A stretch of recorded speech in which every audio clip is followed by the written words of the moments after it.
नेपाल सरकारका ऊर्जा जलस्रोत तथा सिंचाई मन्त्री विराज भक्त श्रेष्ठ सहितको मन्त्रालयको उच्च स्तरीय टोलीले राष्ट्रिय गौरवका आयोजनाको अवलोकन गरेर प्रगति अवस्थाबारे जानकारी लिएको छ।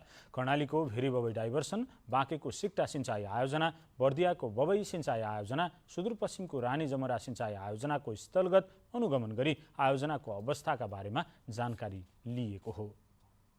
नेपाल सरकारका ऊर्जा जलस्रोत तथा सिंचाई मन्त्री विराज भक्त श्रेष्ठ, मन्त्रालयका सचिव सरिता दवाडी सहितको उच्च स्तरीय टोलीले लुम्बिनी, कर्णाली र सुदूरपश्चिम प्रदेशमा सञ्चालनमा रहेका राष्ट्रिय गौरवका आयोजनाको स्थलगत अवलोकन गरी आयोजनाहरूको अवस्थाका बारेमा जानकारी लिएको छ। मन्त्री श्रेष्ठले सिक्टा सिंचाई आयोजनाको स्थलगत अनुगमनको क्रममा बाँकेका किसानको समस्या बुझ्न पाएको र सिक्टा सिंचाईबाट किसानको उत्पादन वृद्धि भए पनि बजारीकरणमा देखिएको समस्या हल गर्न प्रयास गर्ने प्रतिबद्धता जनाउनु भयो। सिक्ताको चाहिँ मलाई राम्रो के पनि लाग्यो भन्दाखेरि 61-62 सालमा सुरु भएर धेरै कामहरू भइसक्यो र सकेसम्म चाहिँ हामीले अब यो सिक्ताको एउटा चरणलाई चाहिँ यो 2 वर्षभित्र सम्पन्न गरेर अर्को चरणमा जानेको पनि आज हामीले प्रस्तुतिहरू हेर्यौँ हैन।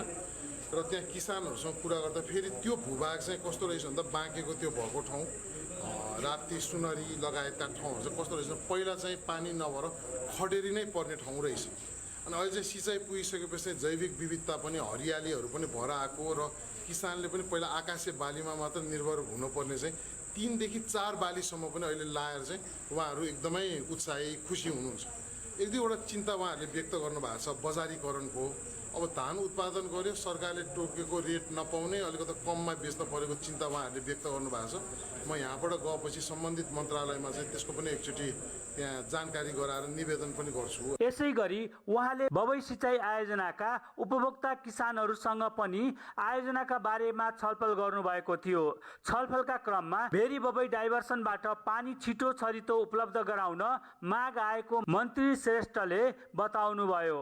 बबईमा चाहिँ यो भेरी बबईको पानी यहाँ नआइसकेको भएकोले गर्दाखेरि यहाँ हाम्रो दाइहरू, स्थानीय किसानहरू चाहिँ चिन्तित पनि हुनुहुन्छ। किन भन्दा फेरि त्यो पानी यता बर्दियामा हाम्रो बबई डाइभर्जनमा आइसकेपछि चाहिँ एकदम धेरै, अब अहिले हाम्रो टार्गेट एउटा खालको छ, त्योभन्दा 3 गुणा बढी चाहिँ सिंचित हुने र बर्दिया फेरि एकदम उर्वर भूमि पनि हो हैन।